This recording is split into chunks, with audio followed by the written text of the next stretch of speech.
Un arma nuclear hace uso de la energía del núcleo atómico para liberarla de forma descontrolada y generar una enorme explosión. Las armas nucleares son increíblemente potentes, de hecho su potencia es tal que se cuenta en toneladas y kilotoneladas de TNT.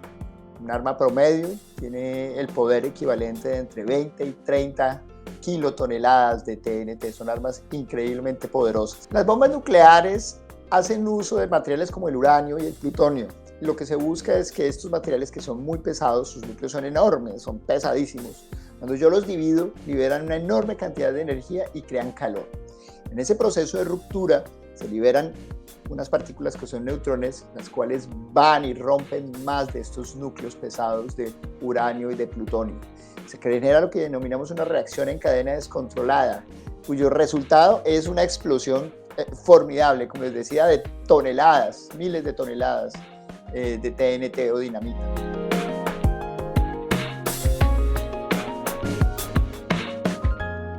Un arma atómica debería cubrir la parte nuclear. El núcleo es parte del átomo. Pero en general, cuando hablamos de armas atómicas, deberíamos tener en cuenta que también las reacciones químicas producen armas. Las explosiones de TNT, por ejemplo, son reacciones químicas que son debidas al átomo. Por eso estas armas también deberían considerarse armas atómicas. La explosión normal de gasolina o la explosión de TNT. Por el contrario, cuando hablamos de armas nucleares somos aún más específicos. Uno de los componentes del átomo es el núcleo atómico. El núcleo atómico es 2000 y muchas miles de veces más pesado que los electrones que dan vueltas alrededor de este núcleo. Esto hace que la cantidad de energía concentrada en el núcleo atómico sea formidable y por eso es más preciso hablar de armas nucleares que de armas atómicas. Sin embargo, hay un consenso generalizado alrededor del mundo que cuando uno habla de armas atómicas hace referencia en realidad a armas nucleares. Es extremadamente complicado. Realmente la tecnología, creo que todos ya nos hemos dado cuenta, no es tan fácil producir un chip como uno quisiera.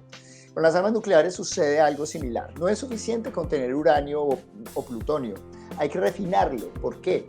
Porque para el caso del uranio, si yo tuviera una maniotada de uranio, mucho menos del 1% del uranio que yo tengo es útil para hacer bombas nucleares o para ser utilizado en reactores nucleares. Ese proceso en el cual yo tomo esa parte que me sirve, lo denomino enriquecimiento, porque como que limpio del uranio que no me sirve y aumento la cantidad de uranio que me sirve. Por eso se le denomina uranio enriquecido. Pero ese proceso es extremadamente complejo, requiere mucha energía y sitios con espacios muy grandes. De hecho, esa es una de las razones por las cuales no es tan fácil generar o hacer un programa nuclear en el mundo. Requiere mucho tiempo, requiere mucha experiencia y es extremadamente complejo. Hay un proceso radioquímico a lo largo de toda esta cadena hasta llegar a una bomba que lo hace extremadamente compleja y también extremadamente costoso. Y una vez que se tiene la bomba, es extremadamente difícil y extremadamente costoso de mantener. Entonces, alguien alguna vez lo dijo, las armas nucleares realmente se hicieron para no explotarlas, porque todo su proceso es increíblemente complejo.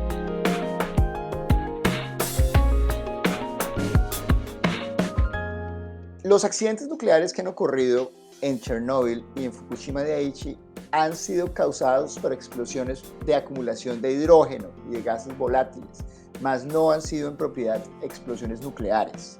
¿Por qué? Porque los reactores están diseñados de tal forma que, primero, el enriquecimiento que tienen es lo suficientemente alto para generar calor y energía, pero no lo suficientemente alto para generar una reacción descontrolada.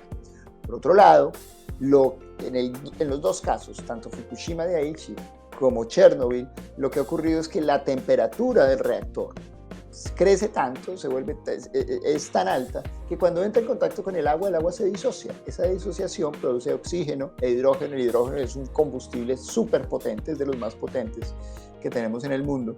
Y su acumulación más el calor, más la presencia de oxígeno, hacen que exista o que haya una explosión formidable. Estas explosiones no son explosiones nucleares. Claro, puede ocurrir que durante el proceso de la explosión simplemente se disperse material nuclear, pero no son explosiones nucleares.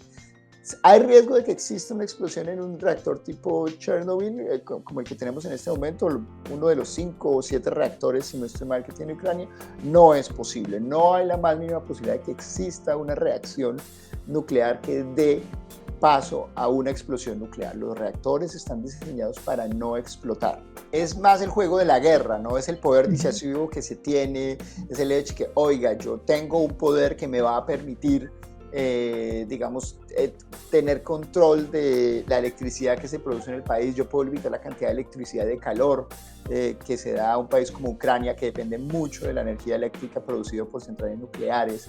Más del 50% de la energía eléctrica que se produce en Ucrania se produce en centrales nucleares. Entonces, es más ese control de tener control sobre el agua, sobre los productos básicos y necesarios para la vida: agua, electricidad, gas, calor, porque están en una guerra y el tener acceso y el limitar esos recursos a la población es una manera de ahogarla, por así decir. Para Rusia sería fatal tener algún tipo de explosión nuclear. Por varias razones. La primera, porque las bombas atómicas explotan y la radiación no discrimina hacia dónde se va. No hay manera que tú controles hacia dónde se va la radiación una vez explotada una bomba. El viento puede hacer que vaya hacia tus propias tropas y hacia tus propios ciudadanos. Y si tienes una guerra en el patio trasero, que en este caso es Ucrania, pues mucho menos. No quieres explotar una bomba que va a terminar dañando tu casa.